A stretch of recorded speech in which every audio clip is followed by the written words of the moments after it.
नमस्कार, वंदे मातरम, जय हिंद दोस्तों। मैं Surendra Singh super education study platform में आपका स्वागत करता हूं। चलिए, पैट की परीक्षा में पूछे जाने वाले हिंदी से महत्वपूर्ण प्रश्न मैंने यहां पर लिए हैं। पहला प्रश्न दिया है, वह बहुत अच्छा लड़का है, वाक्य में कौन सा सर्वनाम है। तो यहां पर सर्वनाम बताना है, तो यहाँ पर निश्चयवाचक सर्वनाम हो जाएगा। कौन सा? निश्चयवाचक सर्वनाम। मनोहर जीवन भर पूरा सुख भोगता रहा, इसमें कौन सा विशेषण है। वहाँ पर सर्वनाम पूछा था और यहाँ पर विशेषण पूछ रहा है, तो कौन सा हो जाएगा? यहाँ पर परिणामवाचक विशेषण हो जाएगा। 3 नंबर प्रश्न देखते हैं। दांत और जीभ के स्पर्श से बोले जाने वाले वर्णों को क्या कहते हैं। तो क्या कहते हैं? इनको कहते हैं दंत। 3 का डी सही हो जाएगा। 4 नंबर देखते हैं। बाढ़ का पर्यायवाची नहीं है।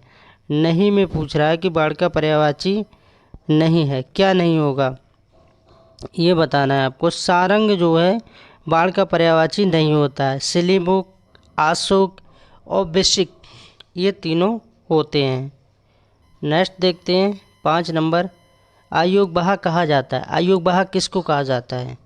आयोग बहा किसको कहा जाता है? तो आयोग बहा विसर्ग को कहा जाता है। किसको कहा जाता है? विसर्ग को कहा जाता है। 6 नंबर में सुमेल करना है, मिलान करना है। एक तरफ ये देखिए मिलान कैसे करना है। सत्यार्थ प्रकाश, सत्यार्थ प्रकाश किसकी रचना है? तो दयानंद सरस्वती की है, तो ए का सी हो जाएगा। रामचरितमानस किसकी है? ये रामचरितमानस तुलसीदास की है, 2 का डी हो जाएगा। सूरसागर किसकी है? 3 का बी हो जाएगा, सूरदास। और भक्तमाल किसकी है? नाभादास की। तो 6 का फाइनली क्या बन जाएगा? सी बन जाएगा। नेक्स्ट प्रश्न देखते हैं 7 नंबर। निम्न में से बहुवाचक का उदाहरण है। तो बहुवाचक का उदाहरण क्या है? तो यहाँ पर हो जाएगा उससे बैठा नहीं जाता, राम से खाया नहीं जाता। दोनों हो जाएंगे, तो ए भी दोनों हो जाएंगे। 8 में देखते हैं। निम्न में से बहुवचन है, तो बहुवचन क्या हो जाएगा? यहाँ पर सी सही हो जाएगा। प्राण निकल गए, है ना।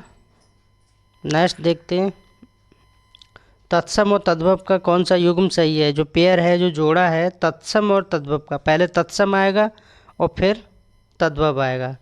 तो कौन सा सही हो जाएगा? 9 का सी सही हो जाएगा। तत्सम में क्या हो जाएगा? कुक्षी, और तद्भव में हो जाएगा कोक। 10 नंबर में देखते हैं। निम्न के शब्दों में से किसमें अशुद्ध उपसर्ग लगा है। कैसा उपसर्ग लगा है? अशुद्ध उपसर्ग लगा है। तो किसमें लगा है? अपधनकार नहीं होता है, उपधनकार होता है। उपकार में उप उपसर्ग लगेगा, अप नहीं लगेगा। क्या लगेगा? उपधनकार। और यहाँ पर लगा है अप, अशुद्ध पूछ रहा है। चलिए नेक्स्ट देखते हैं 11 नंबर। निम्नलिखित में से कौन सा कर्मधारय समास है। तो कर्मधारय समास की क्या विशेषता होती है? इसका देखिए सी सही हो जाएगा। नील कमल, कमल कैसा है? नीला है, जो उसकी विशेषता बता रहा है। 12 नंबर देखते हैं। सिर पर सवार रहना मुहावरे का क्या अर्थ है। एक पैट की परीक्षा में मुहावरे से सवाल जरूर आएगा, पूछा ही गया है हर सेट में। 4 पेपर हुए थे, सभी में पूछा गया है। तो सिर पर सवार रहना मुहावरे का क्या? पीछे ही पड़ना। तो 12 का क्या हो जाएगा? ए हो जाएगा। 13 नंबर देखना है। चांदनी चौक में कौन सी संज्ञा है। चांदनी चौक में कौन सी संज्ञा है। तो कौन सी संज्ञा हो जाएगी चांदनी चौक में? व्यक्तिवाचक संज्ञा हो जाएगी। कैसी? व्यक्तिवाचक संज्ञा हो जाएगी। 14 नंबर देखते हैं। निम्नलिखित में से कौन सा विकल्प विलोम की दृष्टि से सही नहीं है। सही नहीं है। उत्कर्ष का अपकर्ष होता है, कीर्ति का अपकीर्ति होता है, ये ठीक है, ये भी ठीक है। और आरोही का अवरोही होता है, पर जल का पानी नहीं होता है। ये तो इसका समानार्थी हो गया, जल और पानी बात एक ही है, तो ये नहीं होगा। 15 नंबर देखते हैं। सॉरी। निम्नलिखित में से कौन सा मिश्र वाक्य है। अब मिश्र वाक्य बताना है। जैसे मैंने सुना है कि आपके देश में अच्छा राज प्रबंध है। देखिए, पढ़ के देखिए, इसमें 3 बातों को एक लाइन में बताया गया है। ठीक है, तो इसका 15 का डी हो जाएगा। नेक्स्ट देखते हैं 16 नंबर। राजा ने भिखारी को गाय दान दी। उपरोक्त वाक्य में कौन सा कारक है। तो इसमें कारक बताना है, कौन सा कारक हो जाएगा। तो संप्रदान कारक हो जाएगा। यहाँ पर कौन सा कारक हो जाएगा? सी सही हो जाएगा, संप्रदान कारक। 17 नंबर। आयुष्मान का स्त्रीलिंग शब्द बताइए। तो क्या हो जाएगा? 17 का बी हो जाएगा, आयुष्मती हो जाएगा, आयुष्मती हो जाएगा, आयुष्मती,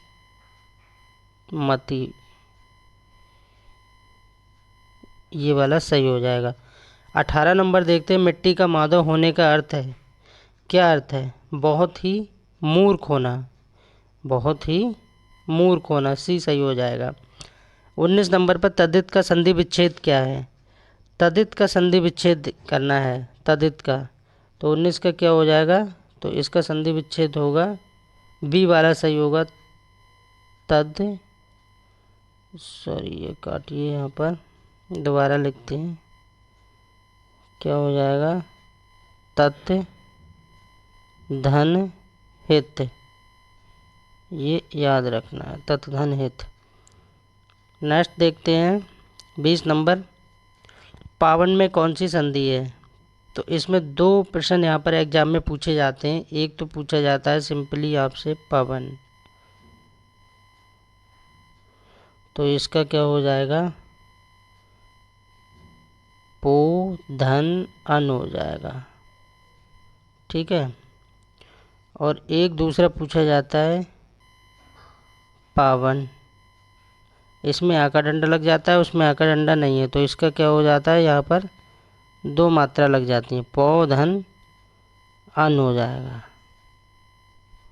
ठीक है।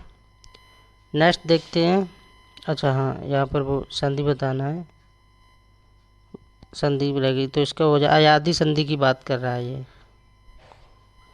21 नंबर देखते हैं, अंबर पनघट में डूबो रही ताराघट उषा नगरी, उपरोक्त पंक्तियों में कौन सा अलंकार है? तो यहाँ पर अलंकार बताना है, तो इसका हो जाएगा रूपक अलंकार। कौन सा? रूपक अलंकार हो जाएगा।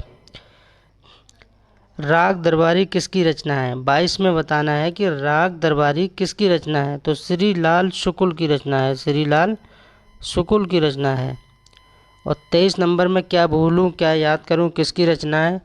तो ये हिंदी के जाने माने अभिनेता श्री अमिताभ बच्चन जी के फादर हैं, हरिवंश राय बच्चन, ये उनकी पुस्तक है, क्या भूलूं क्या याद करूं, बहुत ही अच्छी कविता है।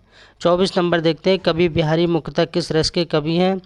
तो बिहारी जो है श्रृंगार रस के हैं, और बिहारी ने बिहारी सत्सई भी लिखा है। क्या लिखा है? बिहारी सत्सई भी लिखा है इन्होंने, बिहारी सत्सई भी लिखा है, बिहारी सत्सई।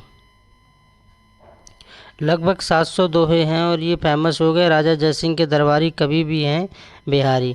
नेक्स्ट देखते हैं 25 नंबर, जिसे पार करना कठिन हो, उपरोक्त वाक्य के लिए एक शब्द बताइए।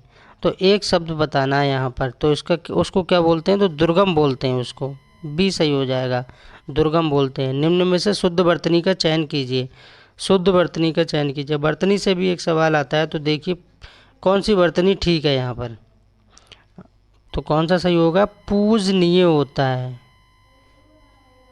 पूजनीय होता है, ये वाला सही हो जाएगा, पहले वाला सही हो जाएगा, पूजनीय। नेक्स्ट देखते हैं 27 नंबर, विनय पत्रिका की भाषा क्या है? और विनय पत्रिका लिखी किसने, ये भी याद रखना है। तो विनय पत्रिका किसने लिखी है? तुलसीदास ने लिखी है, तुलसीदास जी ने लिखी है। किस भाषा में लिखी है? तो ये अवधी भाषा में, ब्रज भाषा में लिखी, सॉरी, किस भाषा में लिखी हुई है? ये ब्रज भाषा में लिखी हुई है, बी सही हो जाएगा 27 का। 28 नंबर है, कौन सा वाक्य शुद्ध है? दही खट्टी है, या दही खटास है, या दही खटाई है? तो दही खट्टा है, पढ़ने में भी आ रहा है, बी वाला सही होगा। कौन सा वाक्य शुद्ध है? दही खट्टा है। 29 नंबर देखते हैं, शरीर में एक प्रत्यय लगाने पर कौन सा शब्द बनेगा? तो शारीरिक बन जाएगा। कौन सा बन जाएगा? शारीरिक, एक प्रत्यय लगाने से शारीरिक बन जाएगा। और इस वीडियो का लास्ट प्रश्न है, वकील किस भाषा का शब्द है? तो वकील किस भाषा का शब्द है? ये अरबी भाषा का शब्द है।